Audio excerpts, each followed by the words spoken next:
আপনার বাজেট যদি 10,000 টাকা হয় তাহলে এই 3টা স্মার্টফোন আপনার জন্য। এই 3টা স্মার্টফোনের মধ্যে 2টার প্রাইস থাকবে 10,000 এর একটু উপরে, আর যাদের বাজেটটা একটু টাইট তাদের জন্য 9,000 টাকা আমি একটা স্মার্টফোন রাখছি। নাম্বার 1 স্মার্টফোনটি হলো টেকনো স্পার্ক গো 1, যেই ফোনটা আপনাদের দেখে খুবই ভালো লাগবে কারণ এটা ডিজাইনটা জোস, একদম আইফোন। পাওয়ার বাটনের সাথে ফিঙ্গারপ্রিন্ট সেন্সর পাচ্ছেন, এখানে কিন্তু আয়ার ব্লাস্টারটা আছে, এই কারণে রিমোটের কাজটা আপনারা এটা দিয়ে অনায়াসে করতে পারবেন। এটা কিন্তু ডিউরেবিলিটির দিক থেকে অনেক বেশি আগায় থাকবে, হাত থেকে পড়ে যাওয়া বা সিটকে পড়ে যাওয়া সেক্ষেত্রেও কিন্তু কোনো প্রকার সমস্যা হবে না। আর এটা ডিসপ্লেতে 120 হার্জের সাপোর্টের সাথে 6.67 ইঞ্চির একটি ডিসপ্লে পাচ্ছেন, এটাতে কিন্তু এইচডি প্লাস রেজুলেশনও পাচ্ছেন। এখানে কিন্তু 120 হার্জটা প্রপার ভাবে দেয় না, আপনারা যদি 10-12 হাজার টাকার স্মার্টফোনের ক্ষেত্রে দেখেন সেগুলোতেও কিন্তু এরকম দেবে না, তবে 90 হার্জটা এখানে প্রপার ভাবেই আপনারা পাবেন, যে 60 থেকে 90-র ভিতরেই থাকবে অল টাইম। ডিসপ্লের কালার কোয়ালিটি, শার্পনেস এবং কি ভিউইং অ্যাঙ্গেলটাও কিন্তু খুবই ভালো। আর ব্রাইটনেস যদি দেখেন আদার্স ব্র্যান্ডের সাথে এটা কিন্তু মোটামুটি ভালোই আগায় থাকবে, আপনাদের কোনো প্রকার সমস্যা হবে না। তবে আউটডোরে একটু স্ট্রাগল করতে হতে পারে, ইনডোর বা শ্যাডো এরিয়াতে ঠিকঠাক আছে। এখানে কিন্তু আইপি রেটিং 54 এর সাপোর্ট আছে, সো সেই ক্ষেত্রে হালকা ধুলাবালি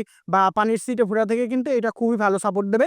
যদি মনে করেন যে একটু পানির ছিটা ফোঁটা পড়লো সেক্ষেত্রে কিন্তু টাচটাও ভালোই কাজ করে, সো সেই ক্ষেত্রে আপনারা এখানে একটা ভালো সাপোর্ট পাবেন। আর স্টোরি স্পিকার থাকার কারণে সাউন্ড কোয়ালিটি এটাতে বেস্ট হবে।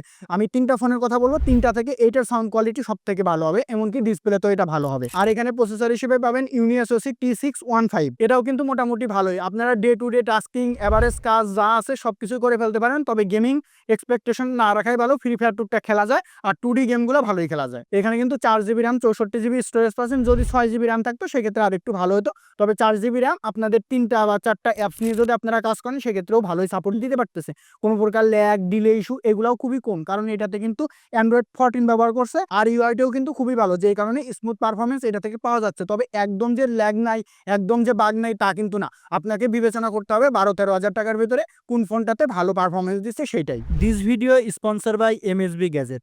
ভালো মানের স্মার্ট ওয়াচ, চার্জার, ফ্যান এবং গ্যাজেট প্রোডাক্ট কিনতে ভিজিট করতে পারেন এমএসবি গ্যাজেট পেজে। তারা সারা বাংলাদেশে হোম ডেলিভারি দিয়ে থাকে, যা ফুল ক্যাশ অন ডেলিভারি। আর হ্যাঁ, আমার চ্যানেলের নাম বললে এক্সট্রা অফারও আপনারা পেয়ে যাবেন। ধন্যবাদ। এখানে কিন্তু ক্যামেরাতে 30 মেগাপিক্সেলের মেইন ক্যামেরা ব্যবহার করছে, এখানে একটাই ক্যামেরা, আর একটা যেটা দেখতেছেন ওইটা কিন্তু আয়ার ব্লাস্টার, সো ওইটা দিয়ে রিমোটের কাজ করা যাবে। ডে লাইটের ছবির কোয়ালিটি যদি আপনারা দেখেন সেক্ষেত্রে ভালো পাবেন।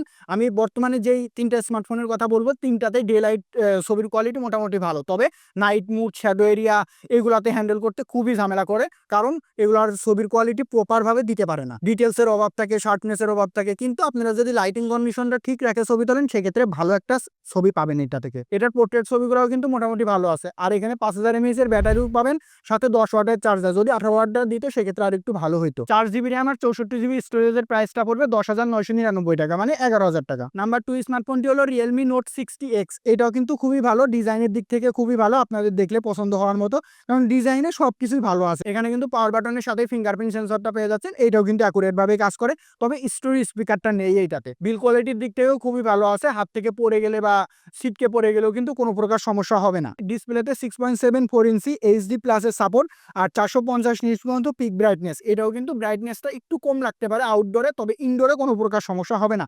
ডিসপ্লেতে 190 হার্জের সাপোর্ট আছে, যেটাও কিন্তু ভালোই কাজ করতেছে। ডিসপ্লের কোয়ালিটির দিক থেকে যদি দেখেন সেক্ষেত্রে কালার, ভিউ অ্যাঙ্গেল, মুভি দেখে বা কন্টেন্টের দেখার এক্সপিরিয়েন্স এগুলা কিন্তু ভালো পাবেন। আর এটাতে প্রসেসর হিসেবে ব্যবহার করছে ইউনিএসওসি T612। এটাও কিন্তু আগেরটার চাইতে একটু পিছায় থাকবে, তবে পারফরমেন্সের দিক থেকে এটা কিন্তু ভালোই, একদম খারাপ না, কারণ এটাতে রিয়েলমি ইউআই আছে, সো স্মুথ পারফরমেন্স এটাতে আপনারা পাবেন। আর এখানে অ্যান্ড্রয়েড 14ও পেয়ে যাচ্ছেন, যে কারণে সাপোর্টটাও ভালো পাচ্ছেন। মানে আপনারা যদি 4-5টা 6-7টা অ্যাপস নিয়ে কাজ করেন, ল্যাগের দেখা খুবই কম পাবেন, ফ্রেম ড্রপটাও কম পাবেন।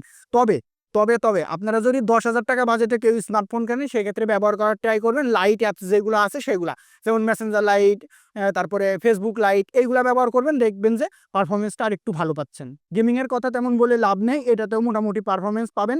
ফ্রি ফায়ার খেলা যাবে টুকটাক, 2D গেমগুলো ভালোই খেলা যাবে, তবে বেশি এক্সপেকটেশন গেমিংয়ের দিক থেকে কেউই এই ফোন কেনার ক্ষেত্রে রাখে না। এটার পারফরমেন্স একটু ভালো থাকলেও ক্যামেরাতে একটু ডাউন আছে। এখানে 8 মেগাপিক্সেলের মেন ক্যামেরা আর সেলফিতে 5 মেগাপিক্সেলের ক্যামেরা ব্যবহার করছে, তবে ছবির কোয়ালিটি যদি ডে লাইটে ছবি তোলেন সেক্ষেত্রে ভালো পাবেন। শ্যাডো এরিয়ার ছবিগুলো আপনাদের পছন্দ না হইতে পারে, তবে লাইটিং কন্ডিশনের ছবিগুলো আপনাদের পছন্দ হবে। আর যদি আপনারা সেলফির দিক থেকে দেখেন সেক্ষেত্রেও কিন্তু মোটামুটি পাচ্ছেন, বেশি ভালো পাচ্ছেন না। নাইট মোডের ছবিগুলো পছন্দ হওয়ার মতো না, তবে কাজ চালায় নেওয়ার মতো। 5000 mAh এর ব্যাটারি পাচ্ছেন, 10 ওয়াটের চার্জার পাচ্ছেন, এটা দিয়ে চার্জ হতে 1.5 থেকে 2 ঘন্টা মতো টাইম লাগবে। 464 যেটা আছে সেটার প্রাইস পড়বে 10,999 টাকা, মানে 11,000 টাকা এটাতেও। যাদের বাজেট একদম টাইট 10,000 টাকার নিচে, তাদের জন্য আমি 2টা স্মার্টফোনের কথা বলবো, যে দুইটাই ভালো হবে আপনার যেটা পছন্দ হয় আপনি সেইটাই নেবেন। স্যামসং Z70 এবং Z72টা নতুন আসছে, সো এই ক্ষেত্রে Z72টা একটু আগায় থাকবে। বিল কোয়ালিটির দিক থেকেও বেশ ভালো, ডিজাইনটাও সুন্দর আছে। আর এটাতে আইপি রেটিং 54 এর সাপোর্ট আছে, সো ধুলাবালি থেকে পানির ছিটে ফোঁটা থেকে খুবই একটা ভালো সাপোর্ট আপনারা এটা থেকে পাবেন। আর রাইট সাইডে ভলিউম বাটনের সাথে কিন্তু ফিঙ্গারপ্রিন্ট সেন্সরটাও পেয়ে যাবেন। এটা কিন্তু ডিসপ্লেতে একটু বড়, যে এক হাতে আপনারা ইউজ করতে একটু অসুবিধা হইতে পারে। 6.88 ইঞ্চি একটি ডিসপ্লে পাচ্ছেন 120 হার্জের সাপোর্টের সাথে, এইচডি প্লাস রেজুলেশন। আর এটার পিপিআই হলো 260, যদি আরেকটু বেশি করতো সেক্ষেত্রে ভালো হইতো। এটার ব্রাইটনেসটাও মোটামুটি ভালোই পাবেন। যদি ডিরেক্ট সানলাইটে ব্যবহার করেন সেক্ষেত্রে একটু স্ট্রাগল করতে হতে পারে, কিন্তু শ্যাডো এরিয়া বা ইনডোর এরিয়াতে কোনো প্রকার সমস্যা হবে না। আর এটা কিন্তু কালার অ্যাকুরেসিটা খুবই ভালো। আপনারা মুভি দেখেন, কন্টেন্ট দেখেন, সেক্ষেত্রে কালারটা খুবই ভালো, ভিউইং অ্যাঙ্গেলটা ভালো। সো সেক্ষেত্রে একটা ভালো এক্সপিরিয়েন্স এটা থেকে পাবেন, যে মুভি দেখে, কন্টেন্ট দেখে। সেক্ষেত্রে এটা প্রসেসর হিসেবে ব্যবহার করছে ইউনিএসওসি T606। এটার পারফরমেন্সটা ওইটা দুইটার তুলনা থেকে একটু কম হবে, তবে একদম খারাপ না, ফেলাই দেওয়ার মতো না, কারণ 10,000-এর নিচে যে স্মার্টফোনগুলো আছে সেগুলোতে কিন্তু এরকম পারফরমেন্সই আপনারা পাবেন। এই রেঞ্জে আরো অনেক ফোন আছে, সেগুলোর বিবেচনা যদি আপনারা করেন সেক্ষেত্রে এইটা কিন্তু ভালো হবে। অ্যান্ড্রয়েড 15% লেটেস্ট অ্যান্ড্রয়েড আছে, সেই ক্ষেত্রে অনেকদিন পর্যন্ত এটা থেকে সাপোর্ট পাবেন। আর ইউআইটাও কিন্তু খুবই ভালো, যে ক্ষেত্রে আপনারা বাগ ল্যাগ এরকম ইস্যুটা একটু কম পাবেন। 2-3-4টে অ্যাপস নিয়ে কাজ করেও কিন্তু মজা পাবেন। তবে আমি আগেই বলছি, লাইট অ্যাপগুলো ব্যবহার করবেন, সেই ক্ষেত্রে পারফরমেন্স আরো একটু বেশি পাবেন। কেউ তো আর এই বাজেটে হেভি গেম খেলবে না, সো 2D গেমগুলো চালায় নেওয়ার অ্যাবিলিটি এটাতে কিন্তু আছে। আর এটাতে সেলফি ক্যামেরাতে 8 মেগাপিক্সেলের ক্যামেরা ব্যবহার করছে, আর মেইন ক্যামেরাতে ব্যবহার করছে 12 মেগাপিক্সেলের ক্যামেরা। এটার ছবির কোয়ালিটিও ডিসেন্ট বলা যায়, চালায় নেওয়ার মতো। একদম হাই এক্সপেকটেশন কারোরই থাকবে না আমি জানি, তবুও যদি আপনারা ডে লাইটে একদম প্রপার লাইটিং কন্ডিশনে ছবি তোলেন সেক্ষেত্রে ভালো একটা আউটপুট পাবেন।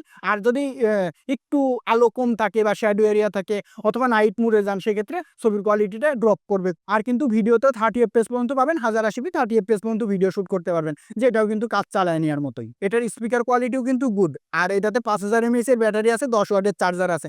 আমি যে তিনটা স্মার্টফোনের কথা বললাম সবগুলোতেই কিন্তু এই সেম 5000 mAh এর ব্যাটারি আর 10 ওয়াটের চার্জার। স্যামসং Z72 স্মার্টফোনটির কিন্তু 464 প্রাইসটা পড়বে আপনার 9499 টাকা। আর যদি আপনারা কেউ মনে করেন যে Z70টা নেবেন, সেক্ষেত্রে ওইটার প্রাইসটা আরো 500 টাকা কম পড়বে, 9000 টাকা পড়বে। এই দুইটা স্মার্টফোনই ভালো আছে, তবে আপডেটটা নিয়ে আমার মতে বেশি প্রেফার।